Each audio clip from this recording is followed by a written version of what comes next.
네, 시사 인터뷰 오늘 2부 유튜브 라이브로 넘어왔습니다. 우리 사회 현안을 법률 전문가의 눈으로 바라보는 시간 세상 돋보기 문호세 변호사와 함께합니다. 안녕하십니까? 안녕하십니까? 네, 자 인천지방법원이 올해 2월 7일자 건축왕 남모 씨에 대한 1심 판결 선고를 했습니다. 어떤 내용입니까? 네, 맞습니다. 이 남모 씨는 2022년 1월부터 7월까지 인천 미추홀구 아파트하고 빌라 세입자 191명을 상대로 보증금을 편취하는 전세 사기 범행을 했고요. 피해액은 148억 원에 달했습니다. 그리고 이 피해자 중에 4명은 이 피해 때문에 스스로 목숨을 끊기까지 했던 사건이 있었는데요. 네. 이 남모 씨에 대해서 지난 2월 7일에 인천지방법원이 제1심 판결을 했는데 징역 15년 그리고 범죄 수익 155억여만 원을 추징한다라는 내용으로 판결이 선고됐습니다. 사기죄는 법정 최고형이 징역 10년이거든요. 네. 근데 이 남모 씨의 경우에는 사기의 여러 건들이 다 병합되어 있기 때문에 그 병합해서 선고할 수 있는 가장 그 강한 처벌을 했다고 보시면 됩니다. 법원은 전세 사기 사건에 대해서 강력한 처벌을 이어오고 있는데요. 여러분들 많이 들어보셨던 강서구 빌라왕에 대해서는 8년, 또 구해줘 홈즈라는 그 프로그램에 출연까지 했던 전세 사기범 이모 씨에 대해서는 12년 등의 중형이 선고되고 있습니다. 이 중형의 선고가 이어지는 가운데 이번 사건에서는 또 법정 최고형이 선고가 되면서 전세 사기 범행이 우리 사회에서 여전히 얼마나 큰 의미를 갖는지 또 그로 인한 피해가 얼마나 극심한지를 좀 엿볼 수가 있겠습니다. 네. 우리가 이 얘기 전하면서도 뭐 빌라왕, 건축왕 이렇게 할 때 용어도 우리가 좀 달리하자고 그 얘기 나왔었어요. 왕이 아니다 이거는. 맞죠. 예. 네. 왜냐하면 이건 벌써 4명이 지금 목숨을 달리하셨잖아요. 네. 어떻게 보면 범죄자죠. 예. 맞습니다. 자, 전세 사기에 대한 대책, 전세 사기 피해자에 대한 구제책 제정되어서 시행되고는 있습니다. 근데 중요한 것은 위험이 높은 매물에 대해서는 계약하지 않는 것이 제일 좋은 건데 이거를 개인이 어떻게 이걸 파악을 하느냐. 네, 맞습니다. 이게 문제입니다. 예. 가장 중요한 거는 임차인 입장에서는 보증금을 돌려받는 거죠. 맞아요. 네, 전세 사기 피해자에 대한 구제책들이 많이 마련돼서 뭐 대출금에 대한 이자 지원이라든지 뭐 살던 집에 조금 더 살 수 있도록 주거 기간을 연장해 준다든지 이런 조치들이 있지만 이 특별법에서는 보증금의 반환을 보장해 주지는 않고 있잖아요. 그래서 가장 중요한 거는 이제 그 보증금을 어떻게 내가 지킬 수 있느냐 하는 거거든요. 네. 보통 많은 분들이 사실 전세 보증금이 재산에서 가장 큰 부분을 하지 않을까 싶어요. 당연하죠. 보통은 이제 몇억 원대로 금액이 큰 경우도 많기 때문에 그래서 이 주택을 알아보는 단계에서부터 내가 계약하려는 매물이 안전한지 확인을 하고 계약하시는 것이 무엇보다 중요하기 때문에 네네. 이 전세 계약하실 때 월세도 마찬가지입니다. 모든 임대차 계약에서 조금 주의 깊게 살펴보아야 할 점들을 몇 가지 짚어드리려고 합니다. 네. 저도 전세 살 때 그거 가입했거든요. 보험. 네, 그거 중요합니다. 당시에 20몇만 원이었나? 하여튼 좀 목돈이 좀 들어갔어요. 네. 좀 큰 돈이. 근데 그거를 한다고 했을 때 집주인이 약간 거부감을 네. 뭐하러 그렇게 하느냐. 네네. 줄 건데. 근데 그냥 좀 하고 싶다. 그래서 이제 했는데 중요한 건 그 뒤에 알아보니까 그것도 제가 1순위가 아닐 수 있다고 그러더라고요. 여러 가지 뭐 이유가 있긴 하겠지만. 네. 예. 일단은 전세 계약할 때 이것만 좀 확인해야 된다. 이런 것들이 있을 것 같습니다. 네, 이런 것들이 있습니다. 근데 일단은 이런 설명을 드릴 때 많이 나오는 용어가 있거든요. 네. 이제 많이들 계약하시면서 많이 들어보셨을 건데 대항력 그리고 우선 변제권 맞아, 이거 예, 우선 이런 변제권. 것들이 있어요. 네.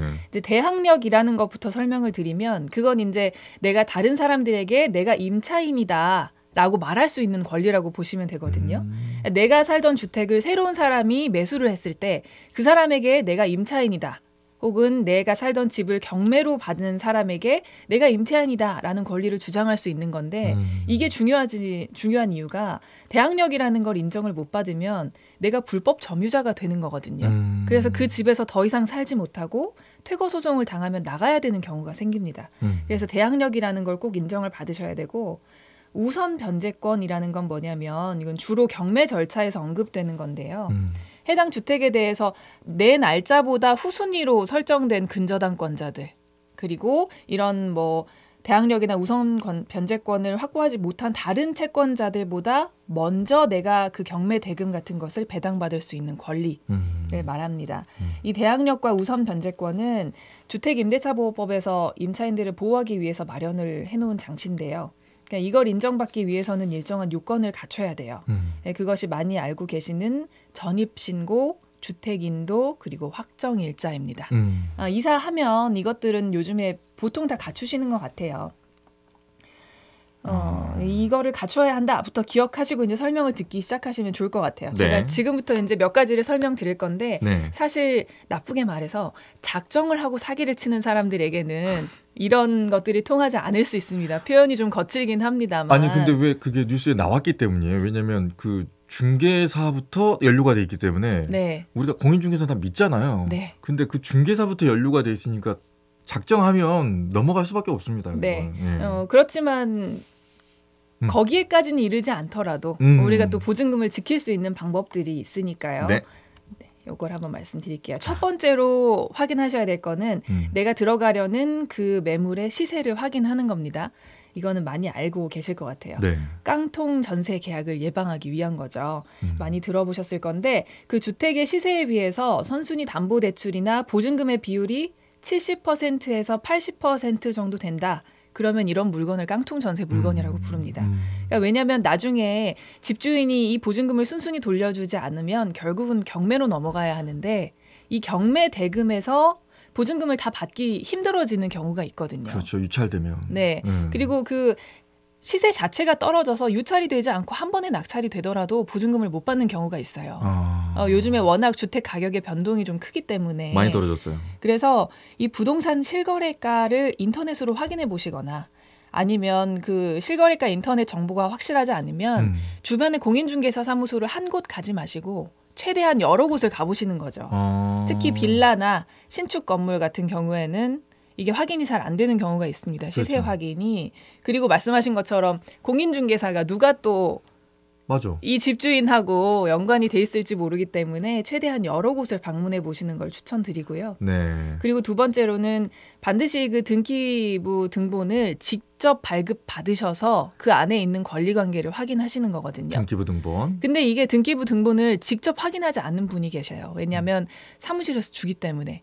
중개사가 이 물건 등기부입니다 하고 주는 경우가 있거든요. 그럼 그걸 보고 그냥 믿으세요. 근데 사실은 그거를 직접 받아보셔야 돼요. 가장 최근 것을 본인이 직접 받아보셔야 그 등기부 등본을 믿을 수가 있는 겁니다. 자, 두 가지. 네. 깡통 전세의 위험도는 원래 그 집 시세의 몇 %까지를 아까 70%, 80%? 70에서 80% 정도 된다. 그러면 위험 매물이다. 위험 매물이다. 네. 여러분 라고 보는 알아두시고요. 겁니다. 그리고 네. 또 개인이 직접 등기부 등본을 보려면 요즘에 인터넷으로도 볼 수 있지 않습니까? 인터넷 등기소라는 곳이 있어서 거기서 열람하시는 건 700원, 발급하시는 거는 1,000원이거든요. 꼭 모바일로도 가능합니다. 꼭 그래서 본인이 확인하셔야 꼭 됩니다. 본인이 확인을 하시기를 바래요, 제가. 그렇죠. 근데 이제 이 등기부를 보시면 소유자가 누구인지 그 소유 관계에 대한 걸 확인하실 수가 있고 저당권 뭐 이런 것들이 어떻게 설정이 돼 있는지를 확인하실 수가 있거든요. 먼저 이제 저당권 같은 거는 내가 확정일자를 받을 날짜, 네. 내가 전입신고를 할 날짜보다 먼저 설정되어 있는 저당권이 얼마나 되는지가 다 표시가 되어 있어요. 그 등기부에. 그래서 그 액수가 얼마인지를 확인하시는 게 좋겠죠. 합쳐보셔야 돼요. 이 물건의 가격, 등기부에 먼저 설정돼 있는 그 근저당권의 대출 금액, 그리고 내 보증금을 합쳤을 때 나중에 내가 경매로 넘어간다면 돌려받을 수 있겠나 없겠나. 이걸 계산을 해보셔야 되는 겁니다. 그 저의 전입신고 전에 저당 잡힌 거 있잖아요. 네. 그 사람이 우선이잖아요. 제가 전입신고 그렇죠. 후에 보험에 아무리 가입해도 저는 그 저당금 해소하고 난 다음에 받는 거잖아요. 네, 그거는 그 선순위 근저당권자가 네. 가장 우선이기 때문에 어쩔 수 없는 부분이 좀 있어요. 그거 얘기했던 것 같더라고요. 그때 네. 집주인이. 네. 그래서 이걸 보셔야 돼요. 이게 많은 분들이 알고 주의를 하실 것 같지만 네. 주의 깊게 보지 않으시는 분들도 여전히 있거든요. 맞아요. 그래서 네. 선순위가 있는데 이거는 그냥 돈을 빌렸나 보구나. 그냥 그 정도로만 생각하시고 나중에 경매에서 그 돈이 먼저 빠져나간다까지는 생각을 안 하시는 경우가 있어요. 그래서 그걸 좀 조심하셔야 되는데 그 부동산 중에 저당권 사항이 아주 깨끗한데 주의를 하셔야 되는 부동산이 있어요. 이 부동산은 바로 신탁 부동산입니다. 신탁 부동산이 뭐냐? 네. 그러면 이 부동산의 소유자로 임대인이 아니라 뭐 모모 신탁회사라고 적혀 있는 부동산이거든요. 땡땡 신탁회사. 네, 그러니까 이 신탁회사가 여러 가지가 있어요. 여러 이름이 있는데 이제 일단 소유자가 신탁회사다. 그러면 이 매물은 급 주의가 필요합니다. 그 이유가 뭐냐면 네. 신탁이라고 하는 거는 그 소유자가 어떤 재산을 자기가 어떤 목적이 있어서 관리 처분권을 남한테 주는 거거든요. 그래서 부동산 신탁이다 하면 실제의 소유자가 있는데 그 부동산을 자기가 관리하기가 힘들거나 그 부동산에 관해서 좀 대출을 받아야 되는데 부동산을 담보로 대출해서 받기가 힘든 경우에 이 부동산을 신탁회사로 넘깁니다. 네. 그래서 그 부동산 신탁회사가 부동산을 관리하도록 해요. 네. 그래서 수익금을 자기가 받는 식으로 하거나 아니면 담보 쪽으로 신탁회사에 제공을 하고 대출금을 받는 경우를 말하거든요. 근데 이런 경우는 이제 소유자가 임대인이 아니라 회사이기 때문에 좀 이상하다라고 생각을 하실 수는 있는데 네. 저당권 이런 부분이 깨끗하고 이런 물건에서 소유자가 또 뭐라고 하냐 임대인은 이거 잔금 지급하면 말소할 거예요. 소유권 이전해올 거예요. 이거 그냥 내가 관리가 어려워서 신탁회사에 그냥 맡겨놓은 거예요. 이렇게 말을 하는 경우가 많아요. 그래서 최근에도 이 신탁 부동산에 대해서 이런 부분을 모르고 임대차 계약을 했다가 돌려받지 못하는 일들이 여전히 많이 발생하고 있거든요. 네. 이거하고는 어떤 거예요? 그 상가 관련해가지고 분양이라든가 임대할 때 신탁회사가 껴있잖아요. 네, 그렇죠. 그런 것도 사실은 이 건축주가 본인의 자본으로 다 이걸 되니까. 하기가 어렵기 때문에 조금 규모가 있는 건물을 지으려는 경우에는 신탁회사하고 같이 진행을 하는 경우가 많아요. 그때도 조심해야 됩니까? 네, 그때는 뭘 조심해야 되냐면 신탁회사하고 계약을 하시면 그건 문제가 될 소지가 좀 적죠. 근데 그 신탁회사가 아닌 본인이 건축주다라고 주장하면서 계약을 하자고 하는 사람은 좀 조심을 하시는 게 좋죠. 신탁회사랑 하는 건 괜찮은데. 그렇죠. 왜냐하면 이 신탁을 하면서 이 부동산에 대한 관리, 처분 권한이 신탁회사로 넘어가거든요. 그래서 이걸 좀 조심해야 되는데 네네. 제가 말씀드리는 거는 신탁회사 소유로 되어 있는데 임대인이 자기랑 계약하자고 하는 경우죠. 그런데 이런 경우를 그냥 계약을 하는 분들이 계신다는 거죠. 잘 모르기 때문에 혹은 임대인이 좀 거짓으로 안심을 시키기 때문에. 그래서 일단은 권한이 없는 임대인하고 계약을 체결하면 보증금 반환이 어려워지는 거는 좀 당연해 보이죠. 그렇죠. 그런데 아까 말씀드린 그 대항력도 인정을 못 받을 수가 있어요. 그래서 불법 점유자가 돼서 내가 계약한 기간만큼도 못 사는 경우가 생기는 거죠. 보증금도 못 받고 그 기간 동안 살지도 못하는 그런 경우가 생기는 거예요. 그래서 일단 신탁 부동산에 대해서는 신탁 회사가 아니라 본래 임대인, 자기가 소유자라고 주장하는 사람하고는 계약을 안 하시는 것이 좋은데 중요하네. 그래도 사정이 있어서 내가 그 집에 꼭 살고 싶다 하는 경우에는 그 임대인한테 해당 주택에 대한 전세 계약을 체결할 권한이 있는지 그리고 그 물건에 대해서 지금 실행된 대출금은 얼마인지 등을 확인을 해보셔야 되거든요. 근데 이 내용은 등기부를 아무리 보셔도 적혀 있지가 않아요. 어떻게 확인해야 돼요? 이걸 확인하려면 신탁 원부라는 거를 확인을 해보셔야 되는데 이 신탁 원부가 뭐냐. 신탁 계약에 자세한 내용을 적어 놓은 서류입니다. 그래서 이 부동산의 관리 처분권이 누구한테 있는지 이 부동산에 대해서 대출받은 것은 얼마인지 이런 것들이 자세하게 적혀 있는 건데 이 서류는 온라인으로는 발급을 받으실 수가 없고요. 부동산 소재지의 등기소에 가셔야 됩니다. 방문을 하셔서 창구에서 요청을 하셔야 돼요. 그래서 신탁 부동산에 대해서 계약을 하시려면 이 부분을 꼭 확인을 해보셔야 되고요. 만약에 지역이 너무 멀어서 내가 방문이 좀 어렵다. 근데 인터넷 발급이 안 되는데 직접 가기 어려운 경우 있잖아요. 인터넷에 대행해주는 사이트가 있다고 합니다. 이 발급을. 근데 비용이 조금 발생하긴 하지만 대행해서 뭐 이메일이나 이런 방법으로 좀 보내주나 봐요. 그래서 그런 식으로라도 확인을 해보시는 것이 좋을 것 같아요. 이 모든 절차를 간소화하고 믿으려고 공인중개사가 있는데 공인중개사를 활용하면 되는 건데. 그렇죠. 그런데 이 공인중개사가 신탁 원부나 이런 것에 대해서 잘 설명을 하지 않고 계약을 하는 경우가 있어요. 아, 그때는 네. 좀 의심이라기보다는 본인 스스로가 좀 챙겨야 된다. 그렇죠. 저는 사실 요즘에 이렇게 거액의 보증금이 오가는 계약에서는 본인이 주의를 안타깝게도 본인이 주의를 좀 많이 기울여야 하는 경우가 있어서 그리고 법원에서 사실 중개사의 손해배상 의무도 인정을 하고 있어요. 이런 네. 경우에 신탁 내용에 대해서 설명을 하지 않고 이 임대인에게 뭐 권한이 없다는 것을 설명하지 않고 이렇게 임대차 계약을 체결했을 경우에는 공인중개사도 그 세입자에 대해서 손해배상을 할 의무가 있다. 범위는 좀 제한되지만요. 그런 판례도 있습니다. 네. 그렇게 다 하고 나서도 무조건 전세보증보험 저같이 네. 가입을 무조건 해야 될까요? 저는 이 안심하고 지내시려면 하시는 거를 추천을 드려요. 그러니까요. 제가 전세보증보험 부분도 이따가 말씀을 드릴 건데 네네. 이게 사실은 본인의 그 편안함을 위해서도 그렇죠. 가입을 하시잖아요. 맞아. 내가 이 그냥- 전세 기간 맞아. 동안에 조금 이 보험료가 들어가긴 하지만 내가 조금 더 마음이 편하려고 가입하는 경우도 있고 또 보증보험도 임대인이 드러났다고 해서 믿을 수 없는 경우가 있거든요. 이따가 설명을 드리겠지만 그런 부분도 있어서 본인이 좀 주의를 하시는 게 필요해요. 네. 그래서 이렇게 물건에 대해서 좀 조사를 하셨다. 그래서 내가 어떤 매물에 대해서 전세 계약을 하기로 마음을 먹었어요.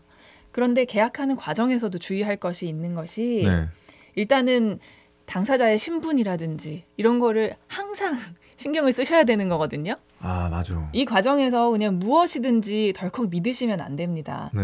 등기부상 소유자 그리고 내가 지금 계약하려고 상대방 앉아있는 이 사람이 동일인인지를 반드시 확인을 하셔야 돼요. 가장 기초적인 것이지만 놓치기가 쉽습니다.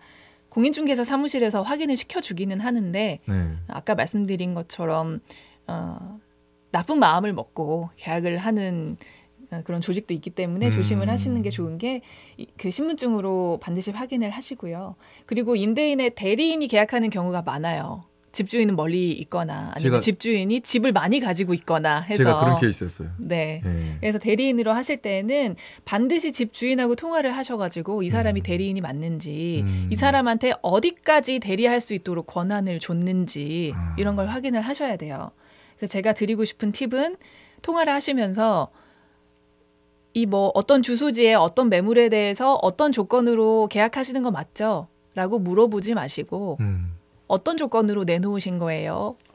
라고 열린 질문을 하셔야 돼요. 왜냐하면 집주인은 전세 계약을 하라고 대리인한테 권한을 줬는데 이 대리인이 월세 계약으로 혹은 집주인은 월세 계약을 하라고 했는데 이 대리인이 전세 계약으로 체결을 해놓고 그 보증금을 자기가 가지고 사라져버리는 사건들이 실제로 있었거든요. 그래서 이 대리권을 어디까지 줬는지 이런 걸 좀 확인을 하실 필요가 있고요. 내가 먼저 지금 전세 계약하러 왔는데요. 뭐 이렇게 말하지 말고 네, 대리인에게 그냥, 어디까지 지금 하셨어요? 네, 뭐 이런 조건 세부사항 이런 거 다 맞나요? 라고 물어보지 않으시고 조금 구체적인 질문 말고 열린 질문으로 하시는 걸 추천드리는 거죠. 그리고 위임장에는 인감증명서 같은 게 이제 반드시 첨부가 되어 있거든요. 네네. 여기서 좀 놓치기 쉬운 부분, 인감증명서가 있으면 다들 그냥 믿으시거든요. 근데 인감증명서가 실제로 그 인감증명서에 찍힌 도장하고 지금 이 대리인 혹은 집주인 본인이 찍는 도장하고 같은지를 보셔야 돼요. 이 인감증명서라는 게 인감도장이 이런 모양입니다라고 증명해주는 서류잖아요. 맞아요. 예. 근데 저도 실제로 이제 그 계약 진행하면서 이 도장 모양이 살짝 다른 것 같아서 그 자리에서 바로 인감도장을 새로 만들어 와서 계약을 한 경우가 있거든요. 인감 등록을 새로 하시고 인감증명서를 새로 발급받아 오셔가지고 그 자리에서 바로 그렇게 한 적이 있어요. 이게 임대차 계약에 대해서 분쟁이 없으면 상관이 없는데 분쟁이 있으면 이게 문제가 되거든요. 매매를 할 때도 마찬가지, 그렇지. 임대차 계약을 하실 때도 마찬가지. 그래서 네. 찍힌 모양이 같은지 확인하시는 것도 제가 추천을 드리고요. 그리고 각종 특약사항 넣기입니다. 특약사항. 네. 예. 지금까지 말씀드린 것들을 잘 지켜서 계약을 하시더라도 네. 미리 확인을 할 수 없어서 혹은 내가 계약한 다음에 사정이 바뀌어서 보증금이 조금 위협을 받는 일들이 생기거든요. 그래서 이걸 예방하기 위해서는 이제 몇 가지 특약 상황 기재해 두시면 좋은데 전입신고 다음 날까지는 저당권 등 설정하지 마세요. 만약에 설정하면 제가 위약금 청구하겠습니다. 위약금 저한테 줘야 됩니다. 라는 특약을 넣으시는 거예요. 미리 하지 마라. 네, 그러니까 전입신고 다음 날에 이 대항력이라는 게 발생하잖아요. 이런 거 알고 계시죠? 전입신고 확정일자 이런 거 갖춰서 대항력을 확보해도 이거는 내가 전입신고하고 확정일자 받은 날에 다음 날 0시부터 효력이 생기기 때문에 내가 전입신고한 날에 집주인이 대출받아서 근저당권 설정해버리면 근저당권이 선순위 되는 거거든요. 그렇지. 은행권은 그 당일부터 효과가 있기 때문에 맞아. 그래서 요즘에는 전입신고하는 다음 날까지는 담보권 설정하지 마세요라고 특약 넣습니다. 특약 넣는다. 네. 예. 그리고 주택의 소유자가 바뀌면 나한테 미리 통보해달라. 라고 하는 거예요. 왜냐하면 내가 계약할 때 집주인은 좀 자력, 재산이 있는 사람이었는데 중간에 아무것도 없는 사람으로 바뀌는 경우가 있어요. 그러면 보증금 못 받을 수도 있잖아요. 그렇죠. 네, 계약 끝났을 때. 그래서 뭐 바뀌면 미리 통보해달라. 그때 내가 계약 유지할지 해지할지 결정하겠다. 왜냐하면 우리 판례상 집주인이 중간에 바뀌면 세입자가 원치 않을 때에는 그 임대차 계약 해지할 수 있다고 보고 있거든요. 그래서 이렇게 통보해달라 이렇게 하시면 되고 또 혹시 임대인이 사전에 고지를 해주지 않은 선순위 임차권이 있다. 미납한 세금이 있다. 미납세금 이거 추징하러 들어온다면서요 갑자기. 네 맞아요. 이게 이 주택에 대해서 부과된 세금이라든지 아니면 이 집주인이 만약에 회사를 운영하고 있다. 그러면 뭐 몇 개월간의 임금 채권 혹은 퇴직금 채권은 최우선이거든요. 그래서 내가 아무리 확정일자해도 그것보다 먼저 가져가기 때문에 만약에 이런 것들이 있을 때에는 내가 계약 해지하고 손해배상 나한테 해달라라고 특약 넣으셔도 되고 또 전세보증보험 가입이 만약에 불가한 것으로 나중에 판정이 됐다. 그러면 내가 임대차 계약 해지하겠다. 이건 넣어야 되겠네. 네, 이런 것들이 있어요. 사실 임대인들이 아쉬울 것이 없는 경우에는 이런 특약을 잘 넣어주지 않는 경우도 있어요. 내가 왜 굳이 맞아. 이런 특약까지 넣고 계약을 하느냐라고 할 수도 있는데 그래도 말씀은 한번 해보셔야 되는 거죠. 네. 그리고 그 법무부에서 배포하고 있는 표준 임대차 계약서에는 이런 내용의 특약들이 다는 아니지만 들어가 있거든요. 전입신고 다음 날까지 하지 않는다 이런 거. 근데 계약하는 사람마다 사용하는 계약서 양식이 다 달라요. 그래서 만약에 인쇄된 이런 특약 문구가 없다. 그러면 계약하시는 당일에 자필로 적으실 수도 있잖아요. 어떤 특약들을. 그렇죠. 그럼 그럴 때에는 꼭 임대인과 임차인의 도장을 같이 그 부분에 찍어두시는 거를 추천드리겠습니다. 야, 이거 1시간 더 해야 될 것 같습니다. 여기까지 하고요. 시간이 너무 많이 가버렸는데 일단 다음 시간에 오늘 방송한 거 좀 정리하면서 또 넘어가야 될 것 같아요. 일단 깡통 전세의 위험률은 70~80%라는 거. 제 인상이 확 머리에 각인이 되는 것 같고 조금 전에 특약사항 넣는 거 이런 거 저희 방송 한번 되돌려 보시면서 이런 거 혹시 꼭 챙길 수 있는지 조금은 이제 임대인하고 조금 분위기가 좀 그렇더라도 좀 해주십사 하고 말이라도 한번 해보는 게 어떤지 저희가 한 4가지 정도 저희가 해놨으니까 그리고 그 전에 또 저희가 얘기했던 게 있으니까 신탁부동산 얘기도 있었고 저당권 우선순위 뭐 이런 것도 있었기 때문에 이런 얘기 다음 시간에 한 번 더 정리하고 또 다음 얘기 넘어가도록 하겠습니다. 오늘 여기까지 듣겠습니다. 고맙습니다. 고맙습니다. 네, 세상 돋보기 문호세 변호사와 함께 전세 사기 당하지 않는 방법에 대해서 얘기 나눴습니다. 언제 어디서나 내 손 안의 뉴스. 광주 MBC 뉴스 유튜브 구독으로 함께하세요.